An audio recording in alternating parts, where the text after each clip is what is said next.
Hello అండి, అందరికీ welcome to my channel Akhilasri. ఈరోజు నేను మీకు హెల్తీ రెసిపీ చూపించబోతున్నానండి. డైట్లో ఉన్న వాళ్ళైనా లేదు వెయిట్ లాస్ అవుదాం అనుకున్న వాళ్ళైనా ఖచ్చితంగా ఈ రెసిపీని ట్రై చేయండి. సో ఒక వీక్లీ 2 or 3 టైమ్స్ ఈ దోశని తిన్నారు అంటే ఖచ్చితంగా వెయిట్ లాస్ అనేది మీకు కనిపిస్తూ ఉంటుంది. అది ఏం రెసిపీయో నేను మీకు ఇప్పుడు చూపిస్తున్నాను. వీడియోని స్కిప్ చేయకుండా ఎండ్ వరకు చూసేయండి. క్వినోవా దోశ అండి ఈ dosa. So essential amino acids ఎక్కువ ఉండి న్యూట్రిషన్ వాల్యూస్ కూడా చాలా ఎక్కువ ఉంటాయండి. ఒకసారి మీరు కూడా ట్రై చేయండి. క్వినోవా దోశ కోసం మేము ఇక్కడ 1.5 కప్ క్వినోవా అనేది తీసుకున్నాను. మీరు మీ క్వాంటిటీని బట్టి తీసుకోండి. ఈ దోశలు ఎక్కువ మనం తినలేమండి. నార్మల్గా రవ్వ దోశ, బియ్యపిండి దోశ తిన్నట్టు ఇవి అంత ఎక్కువ తినలేము. సో అవి 3-4 తిన్న వాళ్ళు ఇది 1-2 మాత్రమే తింటారు.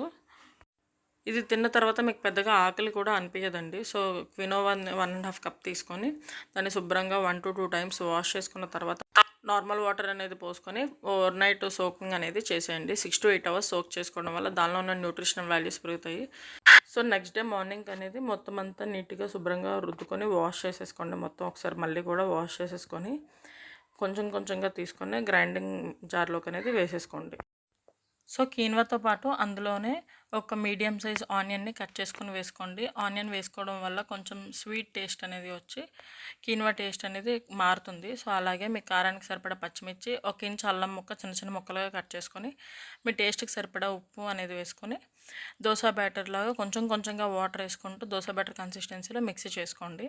నాకు ఇక్కడ ఒక 1/2 కప్ దాకా వాటర్ అనేది పడిందండి. సో లైక్ మీకు వీడియోలో చూపిస్తున్న కన్సిస్టెన్సీ అనేది వస్తే దోశ బ్యాటర్ అనేది రెడీ అయిపోయిందండి.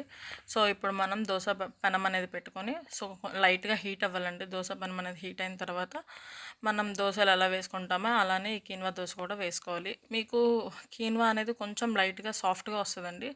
సో మనకు క్రిస్పీగా కావాలి అనుకుంటే నానపెట్టుకుంటున్నప్పుడే కొంచెం బియ్యం అనేది వేసుకుంటే మీకు కీన్వా దోశ అనేది క్రిస్పీగా వస్తుంది.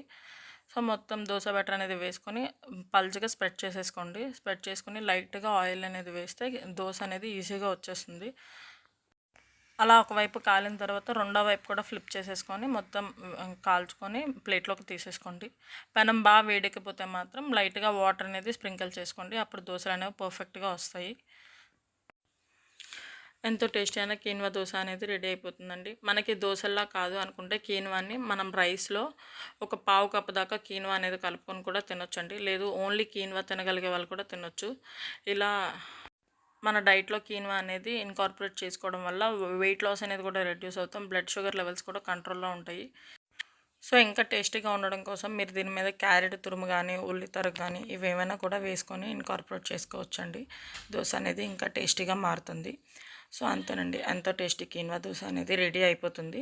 సో దాన్ని మీకు నచ్చిన చట్నీతో సర్వ్ చేసుకోండి. మీకు ఎలా కుదిరిందో నాకు కింద కమెంట్స్లో తెలియజేయండి. వీడియో నచ్చితే లైక్ చేయండి.